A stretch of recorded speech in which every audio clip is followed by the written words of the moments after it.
Hi, this is a review for the Deathwatch roleplay game from Fantasy Flight Games. I'm going to break it down into what I think is good about the game and what I don't think is as good.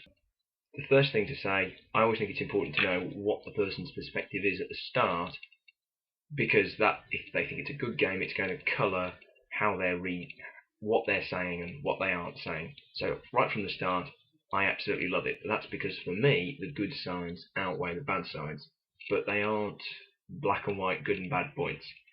One of the top aspects for me in the game is that you get a chance to roleplay within the background of the Warhammer 40,000 universe. Now, if you've ever played the miniatures game, or read any of the Black Library books, or perhaps even played the video games, then you'll know that this is a rich, deep background. I mean, I know that there is a lot of antagonism towards Games Workshop nowadays, but even people who question their pricing, their marketing, whatever, almost none of them question the quality of the Warhammer 40,000 background material, and through a chance to use how a character in this setting is fantastic.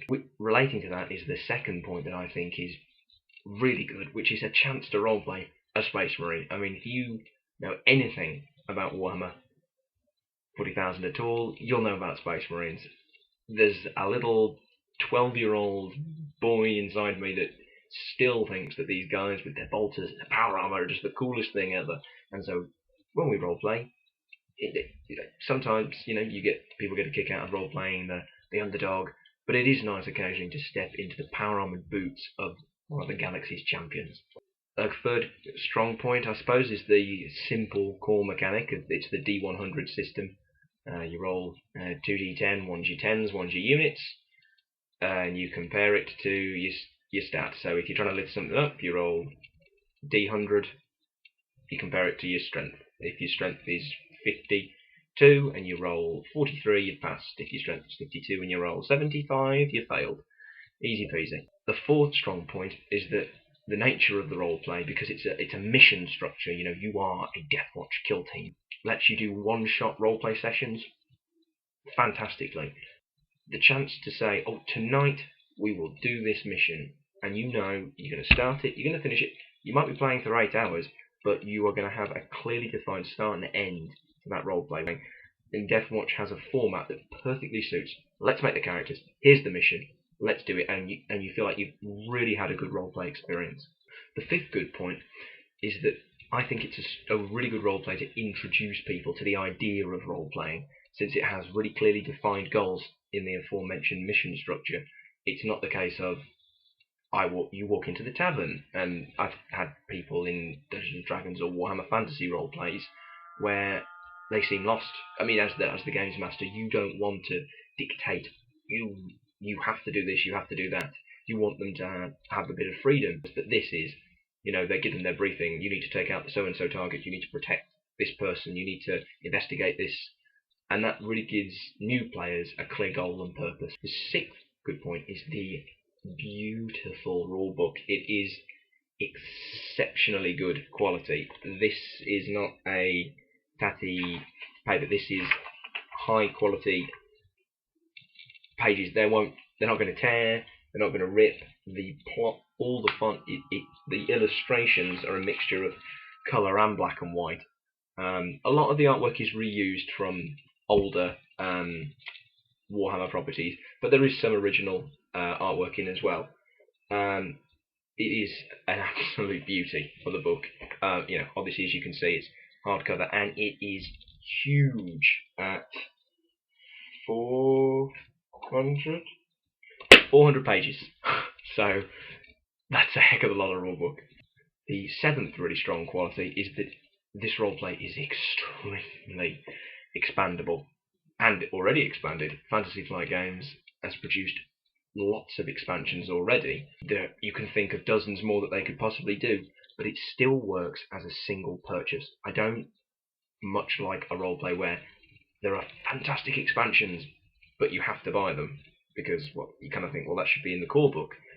We have never bought, my group, an expansion. I have looked at them, and I thought, oh, that could be helpful there or helpful there. We've never felt the need to buy them, but I know that there would be benefits doing so. So they're not necessary, but they are excellent. Relating to this is the 8th strong point about the book, which is that there are many online resources to help you along, particularly if you're a first-time game master. The Fantasy Flight website has the standard character sheets and those sort of resources, but there are also lots of missions on the website which are perfect if you're relating to the earlier one-shot nature of the roleplay. You print one of those off, you read them as the games master, you run it. Easy peasy. In addition, there is an introductory, diet, stripped down rules mission to introduce completely new player called the Final Sanction, and it is the best introduction to a roleplay that I have ever come across. I mean, there's one in the back of the Deathwatch book, but I mean, it's a simple, what you expect to be in the back of a book. It's very limited in what it's going to do. It's fine as, putting training wheels on the bike, but the Final Sanction really lets experienced and new people sink their teeth into this roleplay perfectly. And because the rules are a little bit lighter, it lets you focus more on character and things like that than the crunchiness of the rules, which is excellent. The 9th strong point is something that I think really has made this roleplay, and that is the Horde system. Anyone who knows Warhammer 40,000 background or fluff knows that Space Marines, one Space Marine is not equivalent to one man. They've got superhuman strength, superhuman durability. I mean, I was worried, how were you going to manage a squad of traitor, the Imperial Guardsmen, for instance? I mean, even 10 of them, I mean, it's not going to be a challenge, it's just going to be an inconvenience. And they've taken a system where lesser enemies aren't measured as individuals, they're measured as hordes. And this isn't just a big monster with more wounds. There's differences in the mechanics, but they're simple, understandable differences. For instance, the amount increases the damage that they'll do, and that's just, imagine the sheer volume of dozens and dozens and dozens of weapons piercing and finding those tiny little weak points in the arm. And it works really well. I mean, we've really had senses of there are 50 Hormagaunts charging over the hill, and they let fire with their bolters, and you've blown away 12 of them, but there's still 38 charging towards you. The hordes have magnitude rather than wounds, and it's 30 magnitude doesn't have to mean 30 men.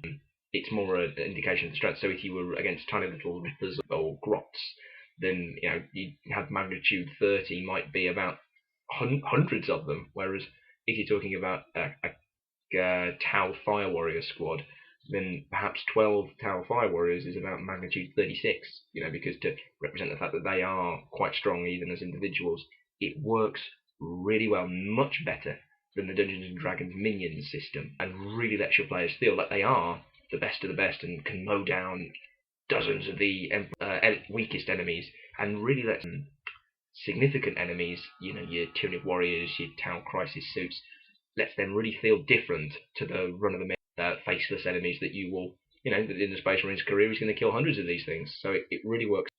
The 10th strong point is that the Deathwatch roleplay is compatible with all the roleplays that came before it. Dark Heresy, where you played Inquisitor, Henchman, and Rogue Trader, where you play a Rogue Trader and his crew. You can use all the resources that are in those books in here. So if you've already bought them, it's not a wasted purchase, and you can, in theory, have Dark Heresy characters, Rogue Trader characters, and Deathwatch characters in the same roleplay pack, which would probably appeal to people who want like a broader spectrum. And I know that there's been Black Crusade, where you got more the Chaos Evil side, and there's going to be There Is Only War, or Only War, where you're Imperial Guardsman, and I fully expect and presume that they are completely compatible. And the final really strong point, which relates to my earlier point about how little time I find as we get older that you have.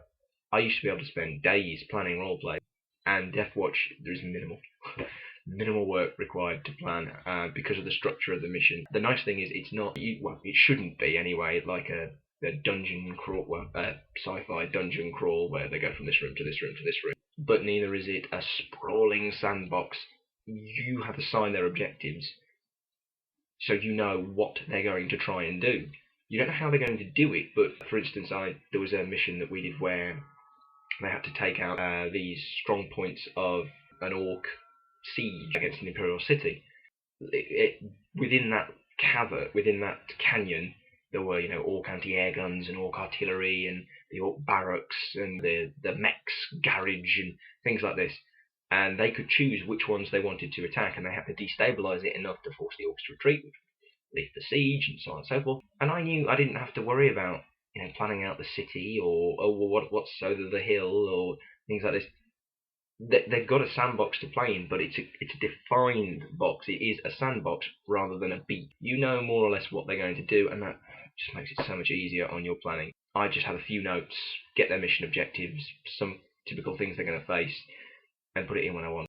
The first bad point, personally, I find the D100 system not my cup of tea at all. If you've got strength 33, you are going to fail any strength check you take 2/3 of the time. If you've got ballistic skill, how you shoot your weapons, 25, you're going to miss 3/4 of the time. By the same token, if you've got ballistic skill 75, you're going to hit 3/4 of the time. And I really feel it doesn't. It's never inspired me in Warhammer Fantasy roleplay and anything else. I find it far too prescriptive. Of course, Deathwatch does balance it out a little bit, because rather than being the window cleaners and the rat catchers that, in Warhammer Fantasy roleplay or Dark Heresy, where you've got the kind of low stats that do mean you miss most of the time, in Deathwatch you do have weapons and bonuses and stats that mean you're going to succeed more than you'll fail, which is essential, but I still don't like the system. The second bad aspect, I know some people would consider bad, is that it is very combat orientated. It's called the Deathwatch. You are a Space Marine kill team. Most of your missions will involve something dying.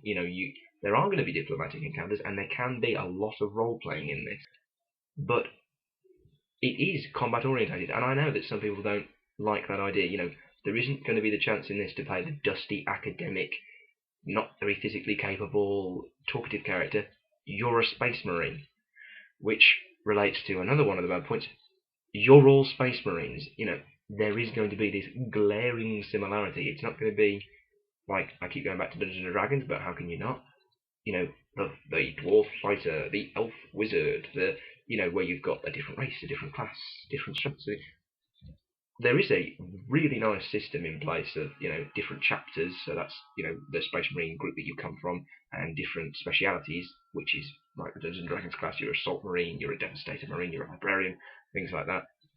But there is going to be this really potent similarity between you all. Now that it has good sides, because it gives the group an instant bond. Why is the elf wizard and the dwarf fighter, why are they teamed up when they hate each other so much? That can lead to some great roleplay, but this, much as I said earlier, with helping new players, this can create an instant bond in a group. So I've actually turned a bad point into a good point, but I know I have a friend who really likes to roleplay an original character when he plays, and it was a little hard for him to find something that he could really sink his teeth into here. The fourth negative point is that I do believe that for this role-playing, for you to get the most out of this role-play, you need a deep prior knowledge of Warhammer 40,000. Now, the rulebook has a lot of background in it. There is a good chunk of this book that is background, and that's so important. And it's actually quite enjoyable, even if you know Warhammer 40,000 background. I read things, not that I didn't know, but from a different view, a different flavour. So it's rewarding if you already know. If you don't know anything, you would have to read this to get anything. The strongest thing about this roleplay is that it lets you roleplay in that background. And so, if you don't know anything about that background, you're not really going to get much out of it. In our group, we had 3 people who had a deep knowledge, 2 people who had no idea. So I just gave them a crash course in Warhammer 40,000, and they seemed fine. The 5th negative point, I really do think this is a negative of the book, is that the adversary portion of the book, what you will be fighting, is quite weak. For a roleplay that focuses so much around combat, and fighting, you're the hunter of aliens, you're the specialist Marines against aliens. You've got Chaos Space Marines, Chaos Traitor Guardsmen, Tau, a few Tau, Tyranids, and that's it. Now, I know this is partly because there have been prior releases in previous books, things like Eldar and Orcs, But I mean, you can come up with your own stats, but I was really disappointed by this part of the book. The sixth negative side is that it is an expensive book. You know, a hardbound 400-page rulebook is not cheap. It's going to be at least £33. I mean, that's the price of a board game. You know, that's the price of two smaller roleplay books, and you are paying for a quality product. You know, you're not paying for a rubbish rulebook. You know, I've said the quality of the rulebook is exceptional. The price matches the quality. The seventh negative point is, personally, I don't think that the weapons, and this is a roleplay about combat, so weapons are important, the weapon stats don't work. They don't match up right. Fantasy Flight Games has released a PDF on their website that redoes all the weapon stats, and they work. But it does suck that if you're one of these people who just buys the book and never goes on the website, you're going to be stuck with these rubbish statistics on the weapons. So if you do get this roleplay, please go on the website and download the new weapons. Then they make the roleplay work so much better. But that shouldn't be a necessity, and it is a negative. The eighth negative point is the rules can be difficult to follow. I mean, as a Space Marine, you've got your biologically enhanced organs, you've got your power armor, you've got your natural talents for being a Space Marine. All of these things contradict rules that are the general rules in the book, which they'd have to put in to tie it in with Dark Heresy, Rogue Trader, and all the other roleplays, and it can be a pain. The so-and-so organ means that you don't bleed. You go to the combat rules, if you are shot in this way, you will bleed. But now, does that contradict the organ, or does the organ contradict that? And, oh, what about the rules for that? Is that on page? There is an index, there is a table of contents, but mid-roleplay, there can be so many contradictions, and occasionally fluff is intermingled with rules. It's not as clear as it could be. The ninth negative point is that there can be a bit of an issue with it being so combat heavy, of you having to have one of the particular specialities, an apothecary, in the group. If you don't, there isn't much in the way of healing. And you're going to get shot and stabbed and burned and bitten and all sorts. And we tried doing it without an apothecary in the group, and inevitably you've just run out of blood. I don't like roleplays that force a healer into the group, though it is realistic. You know, I mean, why would you go into war without somebody who can patch you up? In larger groups, this won't be a problem because you'll have people to take up the different specialities in the group. But occasionally, if you're roleplaying with a smaller group, you don't want to have to feel, oh well, I've got to be the healer.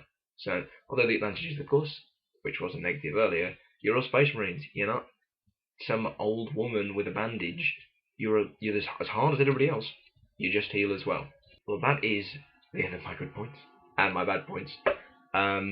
You can make a judgment based on some of those good points might be negatives to you. You might hate the Warhammer 40,000 background, and so a roleplay that is so focused around it would be terrible for you. You might love the D100 system. I've got loads of friends who think it's brilliant. So that wouldn't be a negative, that would be a positive. Oh, thank God, it's D100. Personally, I think it's an excellent roleplay. I love to play it. I love to games master it as well. We've had some excellent stories, some fantastic roleplay, but it's not going to be for everyone. At all. It is very prescriptive. The theme is very tightly tied in. I like the theme, so it works for me. If you're going to try it, you don't need to worry about dropping the £33 on the rulebook, because if you go to the Fantasy Flight Games website, they have the introductory adventure with the rules that you will need for it. Go, try that, see if it works for you. These aren't the complete rules, but they will give you a really good taste, and the theme in that mission is beautiful. Give it a go. I hope you've enjoyed this review of Deathwatch, the Fantasy Flight Space Marine roleplay game.